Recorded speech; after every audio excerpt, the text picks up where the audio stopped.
একটা দোয়া শিখাই দেই, ইনশাআল্লাহ এই দোয়া করলে রিজিক তো বাড়বেই ইনশাআল্লাহ। আপনার যত ঋণ আছে ইনশাআল্লাহ আল্লাহ পাক শোধ করে দিবেন। বিশ্বাস করলেন না?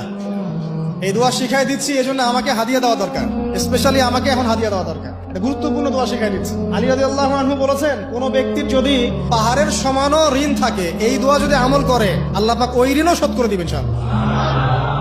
আর ঋণ কেমন জানেন? ওই যে এখন মানুষ ঋণ নিচ্ছে 1 কোটি টাকা ব্যাংক থেকে, 2 কোটি টাকা ব্যাংক থেকে, হ্যাঁ, কত বছর, 10 বছরের জন্য, 20 বছরের জন্য বাড়ি করছে, তাই না? তার ধারণা এমন যে সে মারা গেলে তার ঋণটা কেউ না কেউ শোধ করে দিবেই দিবে, তাই তো? আর আল্লাহর রাসূল কি বলছেন দেখেন, একজন মারা গেছেন, নবী সাল্লাল্লাহু আলাইহি ওয়াসাল্লামের সময় একজন মারা গেছেন। তো নবী করিম সাল্লাল্লাহু আলাইহি ওয়াসাল্লাম বলছেন, এই ব্যক্তির কি কোনো ঋণ আছে? একজন সাহাবী বলেন, হ্যাঁ ইয়া রাসূলুল্লাহ, তো ঋণ আছে। নবীজি বললেন, তোমরা ওর জানাজা পড়ো, আমাকে ডেকো না, তোমরা ওর জানাজা পড়ে নাও, আমি জানাজা পড়তে চাচ্ছি না।